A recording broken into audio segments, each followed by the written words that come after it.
আসসালামু আলাইকুম। পরীর সাথে এক রাত। তোরা যদি এইখান দিয়ে না যাস তাহলে এইখানেই তোদের মার্ডার করে ফেলবো। মাঝরাতে একটা অর্ধনগ্ন মেয়ের সামনে দাঁড়িয়ে থাইনিট তুলে 3-4টে ছেলের দিকে উদ্দেশ্য করে জয় চেঁচিয়ে বলে উঠল। ছেলেগুলো তখন দৌড় দিল। মাধ্যমিক টেস্ট পরীক্ষার ফেল করেছিল জয়। বাড়ির লোক প্রচণ্ড বকাবকি করা জয় বাড়ি ছেড়ে বেরিয়ে যায়। সেই যে দুপুরবেলায় জয় বাড়ি থেকে বেরিয়েছে, এখনো বাড়িতে ঢোকেনি। খুব উগ্ন মেজাজের জয়, একটুও কথা শুনতে পারে না কারু। রাত তখন 12টা হবে। রাস্তায় কিছু ছেলেকে খালি গায়ে নাচানাচি করতে দেখে জয়ের সন্দেহ হয় বিষয়টি কি হয়েছে। দেখার জন্য জয় এখন জামাটি হাতে নিয়ে মেয়েটির 2 হাত জামার হাতার মধ্যে গলিয়ে দিল। প্যান্টের ক্ষেত্রেও একইভাবেই সে আগে মেয়েটির 2টো পা জিন্সের মধ্যে গলিয়ে চোখ অন্যদিকে ঘুরিয়ে জিন্সটাকে উপর তুলে দিল। এরপর সেই মেয়েটিকে টেনে টুনে উপরে তুলল। খুব বেশি বয়স হবে না, মেয়েটি 16 কি 17। জয় এর আগে কোনো মেয়ের সাথে সেইভাবে মেশেনি। ওর কোনো মেয়ে বান্ধবীও নেই। ওই ঠিক মেয়ে দেখলে লজ্জা পায় সেই রকম টাইপের ছেলে। কিন্তু আজ যে এতটা হিম্মত আর সাহস সে কোথা থেকে পেল সেটা জয় নিজেও জানে না। মেয়েটিকে উপরে তোলার পর সে মেয়েটির সাথে জয়ের ওই প্রথম চোকাচুকি হয়। কি অদ্ভুত মায়াবী সেই মুখ, রাস্তায় সেই আবছা আলো, মেয়েটির মুখ জ্বলজ্বল করছে। মেয়েটির ঠোঁট, ওই চোখের কোণা দিয়ে টপ টপ করে রক্ত পড়ছে। জয় কোনোভাবে অন্যদিকে তাকিয়ে মেয়েটির জামা টেনে বোতামগুলো লাগিয়ে জামাটাও ছেড়ে দিল। এরপর সে ওইভাবে জিন্সের বোতামটিকে আটকে মেয়েটির দিকে মুখ নিচু করে বলল, চলো সামনে আমার বাড়ি। এইখানে থাকাটা তোমার জন্য নিরাপদ নয়।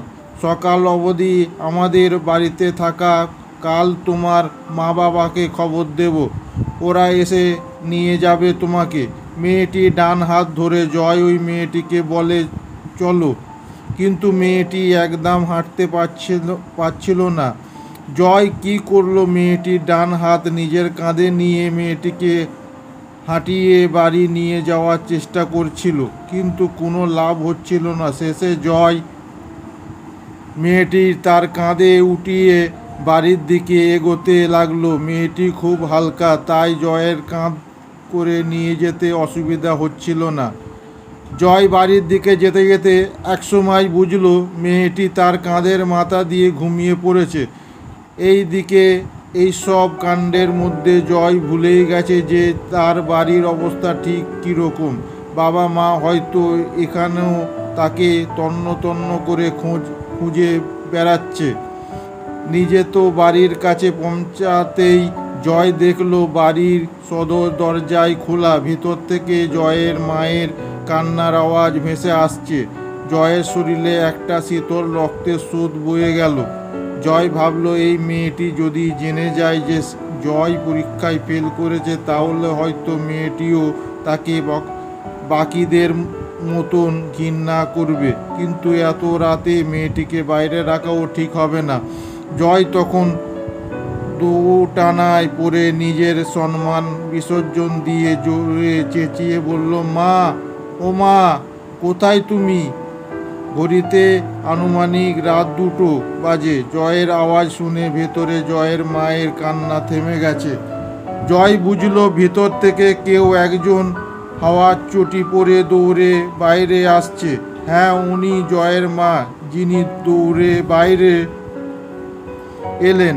জয়কে দেখে হাই মাউ করে কেঁদে জয়ের দিকে তাকিয়ে জয়ের মা বলল, কিরে তুই কোথায় ছিলিস? কত খুঁজেছি তোকে। এই বলে জয়ের মা কান্না জুড়ে দিল। জয় তখন তার মাকে বলল, ওফ, সেসব বলছি, তার আগে মা একে বাঁচাও। এই বলে জয় নিজের পিঠ থেকে সেই মেয়েটিকে নামিয়ে দাঁড় করানোর চেষ্টা করলো। জয়ের মা তখন ফুঁপিয়ে কাঁদছে আর মেয়েটির দিকে ট্যাপ ট্যাপ করে তাকিয়ে আছে। জয় বলল, কয়েকজন ছেলে মিলে খুব অত্যাচার করছিল মা এই মেয়েটির উপরে। আমি অনেক কষ্ট করে ওকে বাড়িতে এনেছি। একে বাঁচাও মা, না হলে এরে মারা যাবে। এ আর নতুন কি? জয় উগ্র মেজাজের ছেলে হলেও মনের দিকে খুব সৎ। সে এর আগেও রাস্তায় পড়ে থাকা কত কুকুর বিড়াল পাখি বাড়িতে এনে ট্রিটমেন্ট করে সুস্থ করেছে। সেইগুলো কোনো না কোনো কারণবশত আহত কিংবা অসুস্থ অবস্থায় রাস্তায় পড়ে থাকতো। কিন্তু জয় যে এইভাবে একটা মেয়েকে এই প্রথম তুলে নিয়ে আসবে সেটাও বাড়ির সকলের কল্পনার বাইরে। জয় খেয়াল করলো তার বাবা ঘরের দরজার ভিতর দিয়ে তাদের দিকে তাকিয়ে আছে।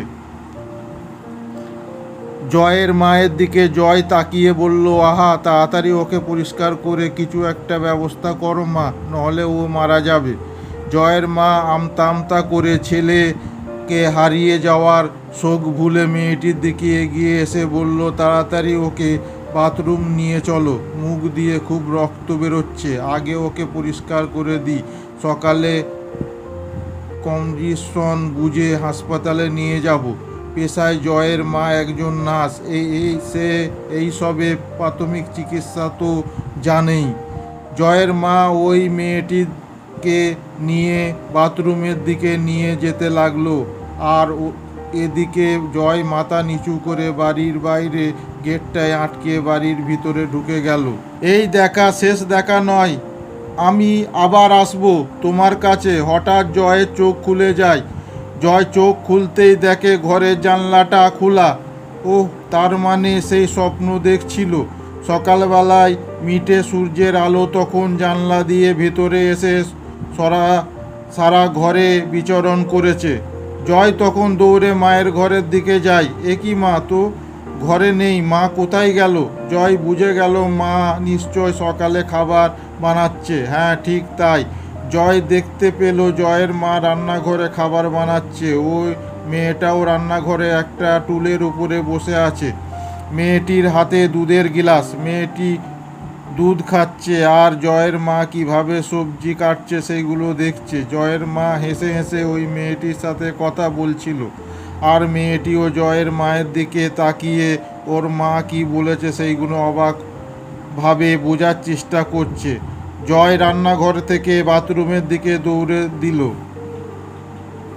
বাথরুমে গিয়ে ব্রাশ করতে করতে রাতের ঘটনাগুলো মনে করছে। মেয়েটা কি অবস্থায় দেখা পেল, সে কিভাবে ওই রাতে মেয়েটিকে বাড়িতে আনলো, বাড়ি আনার পর সকলে মেয়েটিকে নিয়ে কিভাবে ব্যস্ত হয়ে গেল। সারাদিন ক্লান্তি ও না খেয়ে থাকার কারণে জয় রাতের খাবারটাও কোনোভাবে শেষ বিছানায় উঠে পড়েছিল। ক্লান্তিতে তার চোখের পাতা নিমিষে বুজে গেল, আর তারপরে এক ঘুমে সকাল। জয় মনে মনে ভাবছে, এত সুন্দর একটা মেয়ে, তার সাথে কথা বলতে ব্যর্থ। জয়ের সাথের তো কেউ ফ্রেন্ডশিপও করে না, মেয়েটি করবে। ওই কিভাবে মেয়েটির সাথে কথা এগোবে, এই নিয়ে ভাবতে ভাবতে রাজ্যতে চলে যায়। জয়ের ভাবনা রাজ্যতে ব্যাঘাত ঘটে। তার মায়ের আওয়াজ, কিরে, বাথরুমে দিয়ে বেরো তাড়াতাড়ি, আমি ভেতরে ঢুকবো, কিছু জামা কাপড় কেচে বেরিয়ে যাব, আমার আবার আজ দুপুরে শিফট, তাড়াতাড়ি বেরিয়ে আয়। জয় তাড়াতাড়ি বাথরুম থেকে বেরিয়ে নিজের ঘরে চলে গেল। কিছুক্ষণ পর জয়ের মা জয়ের ঘরে দুধ নিয়ে গেল। মায়ের দিকে তাকালেই জয়ের সেই কালকের কথা মনে পড়ে যায়। কিভাবে না কাল সে নিজের মাকে কথা শুনিয়েছে, আর সে মা তাকে দুধ নিয়ে এসে দিচ্ছে। মনে মনে নিজেকে ধিক্কার দিচ্ছে জয়। এমন সময় জয়ের চোখ পড়ল ঘরের দরজার দিকে। জয় দেখল ও মেয়েটিও দরজার ওই পারে দাঁড়িয়ে জয়ের দিকে তাকিয়ে আছে। জয় নিমিষে গতকালের কথা ভুলে লজ্জায় মায়ের ফিকে তাকিয়ে মায়ের হাত থেকে দুধের গ্লাসটা নিয়ে অন্যদিকে তাকিয়ে রইল।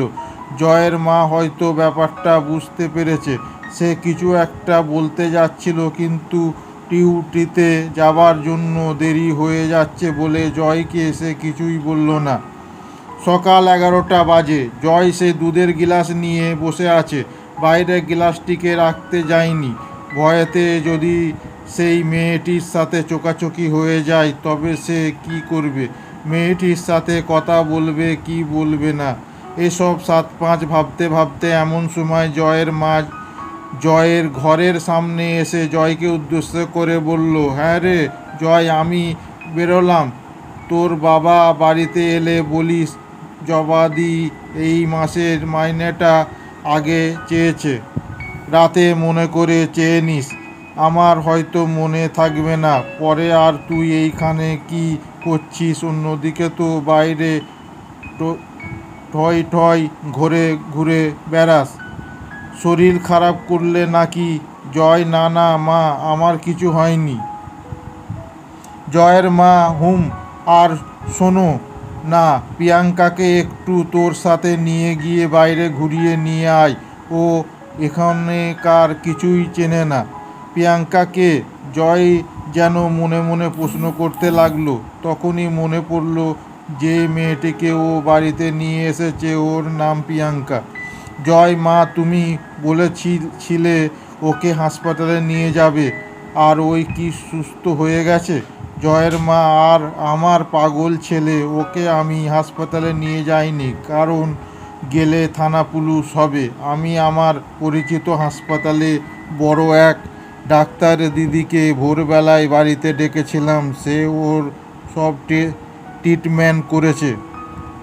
ওনাকে আমি সবটাই বলেছি। উনি জানিয়েছেন এই মেয়েটির শারীরিক বিষয়ের দিক থেকে যেই যেই বিষয়ে চিন্তিত হবার কথা সেই সব বিষয়ে সহ ও ঠিক আছে। আর তোকে আমি সব বলতে পারবো না। এইগুলো মেয়েলি বিষয়। ডাক্তার দিদি বলেছে মেয়েটিকে রেস্ট নিতে, আর মুখে হাতে যে সব জায়গায় কেটে গেছে ওইখানে মলম লাগাতে বলেছেন। হ্যাঁ রে, আমি যাচ্ছি। তুই পারলে ওকে আশেপাশে ঘুরিয়ে দেখাস। কেউ যদি জিজ্ঞাসা করে যে ওই মেয়েটি কে, বলবি তোর এক মাসির মেয়ে। জয়ের মা চলে গেল। জয় ঘর থেকে বেরিয়ে দেখলো জয়ের মা বাইরে বেরিয়ে গেছে, আর প্রিয়াঙ্কা বলে মেয়েটি মায়ের দিকে তাকিয়ে ঠাটা করে বাইরে দাঁড়িয়ে আছে। জয় দ্রুত নিজের ঘরে চলে আসলো। সে ভাবছে এই রে, এইবার কি হবে? জয়ের মা তো ভালোভাবে ফাঁসিয়ে দিল। এসব 7-5 ভাবতে ভাবতে যখন মাথা চুল ছিঁড়তে ব্যস্ত, তখন কে যেন মিষ্টি সুরে বলে উঠল, জয়, কই যাবে না? মা তো আমাদের বাইরে যেতে বললেন। জয়ের তো তখন বোবা হয়ে যাওয়ার অবস্থা। জয় পিছনে ফিরে যেই তাকালো ওই মেয়েটির দিকে, তখন তো জয় হয়তো সত্যিই বোবা হয়ে যেত। এত সুন্দর দেখতে সেই কোনো মেয়েকে এর আগে দেখেনি। বিদেশে সিনেমার মাঝের মধ্যে দেখেই সে ইংরাজি শেখার জন্য সবার শেষে সে ডেডপুল 2 দেখেছে। আর ঠিক ওই মুভির নায়িকার মতোই মেয়েটি। না না, ওর থেকেও সুন্দর। মুখটা এত ফর্সা যে মনে হচ্ছে মুখের মধ্যে হলুদ রঙের প্রলেপ দেয়া আছে। জয় কি যেন বলতে যাচ্ছিল, কিন্তু সে বলতে পারল না। সত্যিই এত সুন্দর মেয়ে সে আগে দেখেনি। জয় কোনো রকমে বলল, তুমি এখন ঠিক আছো যে ঘুরতে যাবে? জয় এটা জিজ্ঞাসা করে নিজেকে মনে মনে গালাগালি দিতে লাগলো। হায় রে, এসব কি জিজ্ঞাসা করলো? সেই মেয়েটি একটা হাসি দিয়ে বলল, আমি ঠিক আছি। হ্যাঁ, তবে একটু মাথাটা ব্যথা করেছে, একটু ঘুরলে ঠিক হয়ে যাবে। জয় আমতা আমতা করে বলল, চলো তোমাকে একটা পার্কে নিয়ে যাব, ওইখানে আমি প্রতিদিন বিকেলে যাই। পার্কের কথা শুনেই মেয়েটি বলল, না না, পার্কে ছাড়া অন্য কোথাও চলো, যেইখানে পাখি প্রজাপতি থাকে সেই সব জায়গায় আমার খুব প্রিয়। জয়ের কেমন যেন অনুভূতি লাগলো। পাখি প্রজাপতি এইসব তো বনে থাকে কিংবা ফুলে বাগানে থাকে, আশেপাশে তো সেই রকম বাগান নেই। হ্যাঁ আছে তো। জয়ের তখন মনে পড়ে গেল জয় জয়দেব ঘোষের বাগান। জয় বলল, তুমি তৈরি হয়ে নাও, আমি আসছি। মেয়েটি দ্রুত জয়ের মায়ের ঘরের দিকে দৌড় দিল। দুজনে তৈরি হয়ে বাইরে বেরিয়েছে। তারপরে অদৃশ্য রাস্তা দিয়ে জয় যাচ্ছে, সাথে ওই মেয়েটি। আশেপাশে বাচ্চা বুড়ো খোকা যে যাচ্ছে সেই প্রিয়াঙ্কার দিকে ঘুরে ঘুরে দেখছে, আবার জয়ের দিকে তাকাচ্ছে। ব্যাপারটা বেশ ভালোই লাগছে জয়ের। জয় এই চেনা রাস্তায় এতদিন ধরে যাওয়া আসা করেছে, কিন্তু এইভাবে সে কোনোদিন আনন্দ পায়নি। কারণ আছে, জয় কারোর সাথে মেশে না। না মিশতে মিশতে এমন একটা গুমোট ভাব এসে গেছে ওর মধ্যে। ও ভাবে যে ওর সাথে হয়তো কেউ বন্ধুত্ব করতে চায় না। জয়দেবের ফুলের বাগানে আসতে কিছুটা পথ বাকি। জয় খুশির মেজাজে প্রিয়াঙ্কাকে নিয়ে যাচ্ছে জয়দেবের বাগানের দিকে। আর ঠিক তখনই বিপদ। জয়ের সামনে এসে দাঁড়ালো অভিষেক মুখার্জি। ক্লাস 10-এ পড়ে, জয়ের সহপাঠী। তবে দুজনের মধ্যে বিশাল শত্রুতা। স্কুলের একবার নতুন ম্যাডাম চাকরি সূত্রে এসেছিলেন। ম্যাডামটা সুন্দর ছিল বেশ। সকলে মিলে ওই ম্যামের প্রশংসার মত্ত থাকতো, কিন্তু এত অবধি ঠিক ছিল। তবে একদিন এই অভিষেক লাস্ট বেঞ্চ থেকে নতুন ম্যাডামকে বিশ্রী ভাষায় টোন কেটেছিল। ম্যাডাম যখন জিজ্ঞাসা করেছিল কে করেছিল, তখন জয় ম্যাডামকে অভিষেকের নামটা জানিয়ে দেয়, যার দরুন অভিষেককে 2 মাসের জন্যে টিসি দেওয়া হয়। অভিষেকের সাথে জয়ের মারপিটও হয়েছে আগেও অনেক। অভিষেক বলেছিল, যেদিনে ফাঁকা পাবো সেই দিন তোকে বুঝিয়ে দেব। আজ সেই দিন। অভিষেক সাইকেলে করে যাচ্ছিল। জয়কে দেখে সে সাইকেল দাঁড় করিয়ে দেয়। জয় আগাম বিপদের সংকেত দেখে প্রস্তুত হয়েছিল। জয় একটু রাগী হলেও সে কিন্তু মারপিট করতে জানে না। আর তার থেকে বড় কথা, আজ সে মারপিট করতে চায় না। জয় জানে সেই অভিষেকের কাছে পরাজিত হবে নিশ্চিত, কিন্তু সে বিষয়ে তার কোনো গুরুক্ষেপ নেই। কিন্তু মেয়েটির কাছে কাপুরুষ প্রমাণ হবে, সেটা তার কাছে লজ্জার। জয় অভিষেকের কাছে দৌড়ে গেল, যদি বলে তুলি মারপিটটা থামানো যায়। কিন্তু না, অভিষেক থামার ছেলে না। সাইকেল বসে থাকতেই জয়কে একটা ঘুষি দিয়ে নিচে ফেলে দেয়। প্লেয়ারের দানবের শরীরের মতন একজন যদি রোগা পাতলা কাউকে ঘুষি দেয়, সে কি সহ্য করতে পারে? অভিষেকের ঘুষি খেয়ে জয় মাটিতে পড়ে যায়। না, জয় পারালো না। অভিষেকও তো জয়কে কথা বলার কোনো সুযোগ দিল না।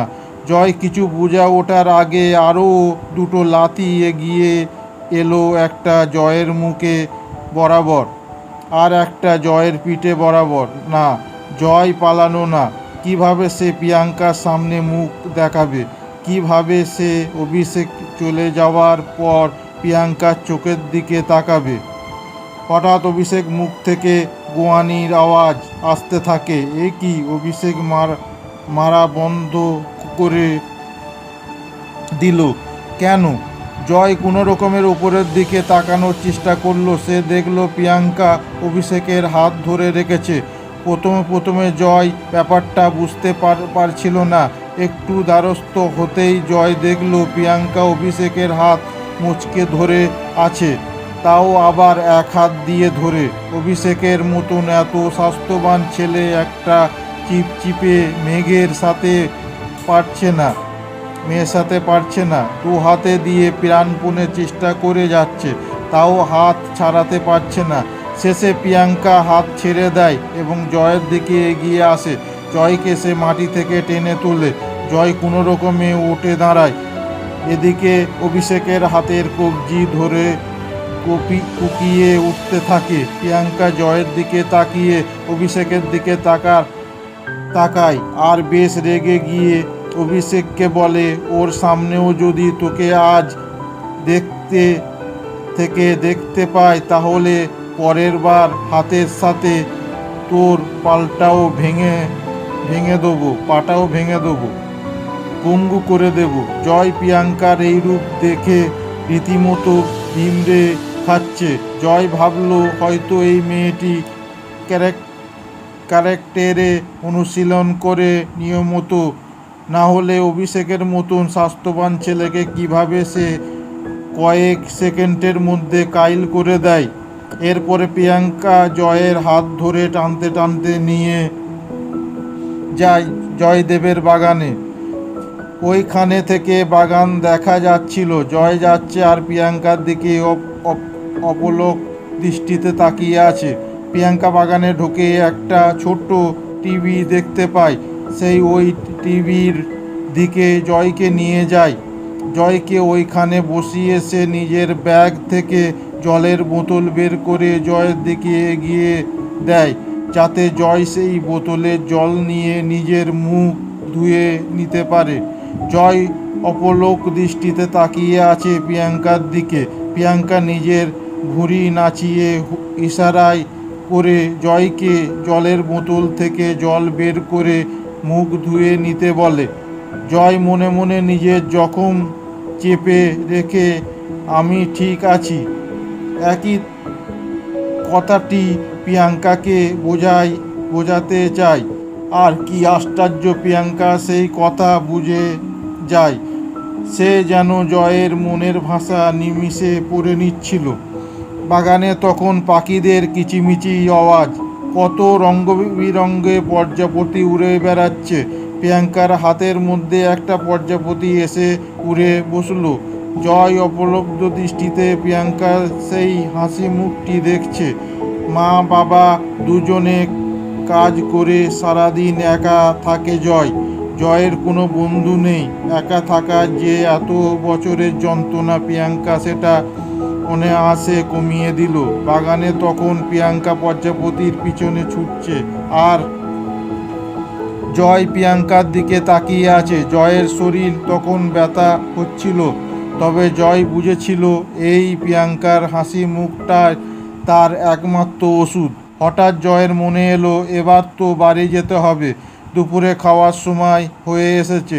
জয় প্রিয়াঙ্কার দিকে তাকিয়ে বলল, বাড়ি যাবে না? প্রিয়াঙ্কা হাত দিয়ে ইশারাই করলো। আর 5টা মিনিট যেন জয় দাঁড়িয়ে যায়। জয় মিটমিট হাসতে থাকে।